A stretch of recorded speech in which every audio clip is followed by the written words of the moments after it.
Hi guys, it's me UBprogrammer and welcome to the lecture 2 of digital logic design series.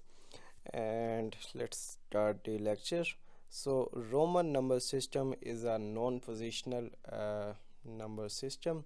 As I said earlier, that decimal or binary number system is the positional, so it has the less significant bit with the positional and the most significant bit with its corresponding positions.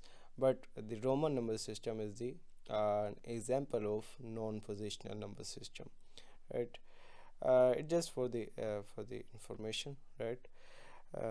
We will not deal with Roman number system in this course, but it's good to know about decimal to binary fractions, right? So for the fraction part, you deal the integer part separately and do just like that, repeatedly divide it by 2 and note down the remainders, and then from downward to upward write it down the remainders, right? And for the fraction part, you just multiply it by 2 repeatedly, so it's division by 2 repeatedly and it's multiplication by 2 repeatedly, and you just note down the integer part, and in here you just go upward towards the downward, right? And then you just combine them, so you can see it's 110 from here, 101 from here, and you got the stuff done, right? But I first suggest you use calculators, right? Whenever you can. Okay, so binary arithmetic. So if I want to add two numbers in the binary, so 1 plus 0 will give me 1, 0 plus 0 obviously 0, 0 plus 1 is the 1, 1 plus 1 is the 10. Now let's understand that. So in the decimal number system, when we add two numbers, 19 plus 3, and if it has to be represented as with the help of two digits like 1 and 2, here the sum is the 2 and the carry is 1. Let me just elaborate on that. So it's 19 and there you have 3. So 9 and 3 is the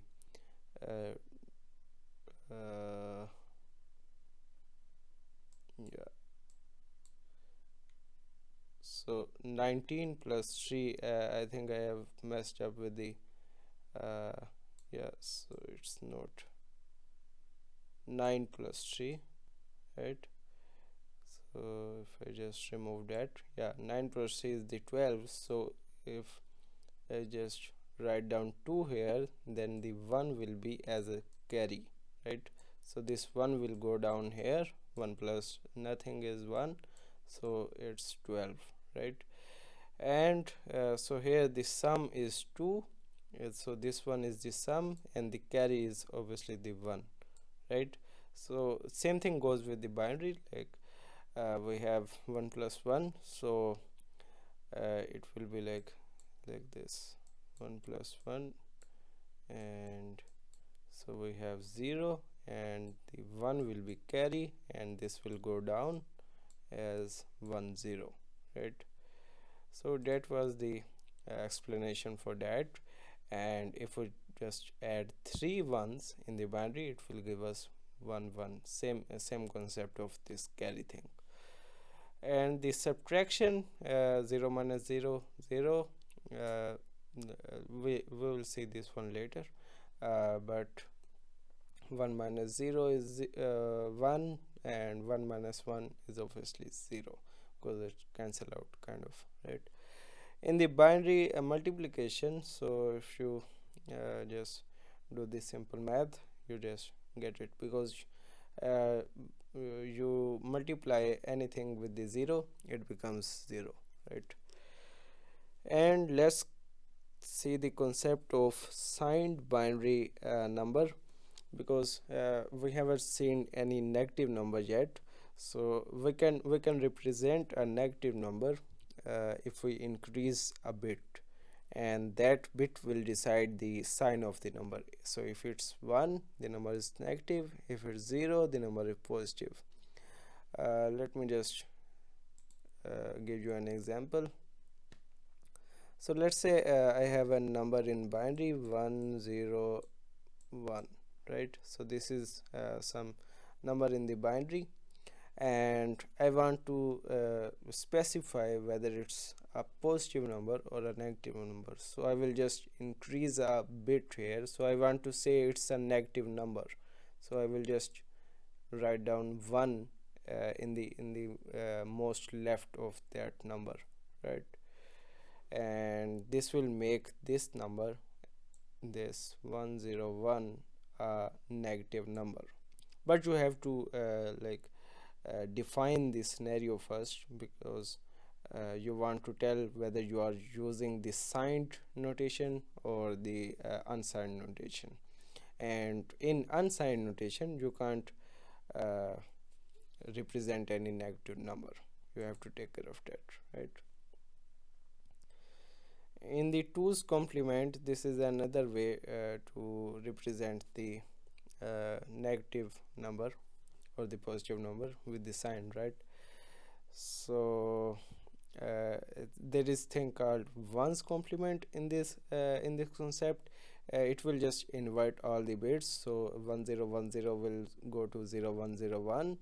Then the 2's complement, it just add 1 to this inverted number, right? So you do the math and you get this number. So this number 0110 is the 2's complement of this original number, right? The range of values, let's say this concept. So in the unsigned, where you can't represent any negative number, the range of values or the range of numbers it can represent is the 2 to the power n, and n is the number of bits. So if you have 3 bits, you want to use the 3-bit number system, and then 8 values can be represented at the most. So you can just represent 8 different numbers, and the maximum number will be 7, which is by this formula 2n minus 1. For the signed representation, the formulas are like this, and the 2's complement representation, the formulas are like that. It is the same, you can see, but it's different for the negative number, but we don't deal with that most of the time. So it's just for the information, right? And you just have to worry about that formula. So 2 to the power n and 2 to the power n minus 1, right? So that's it for this lecture, and I will meet you in the next one. Thanks for watching.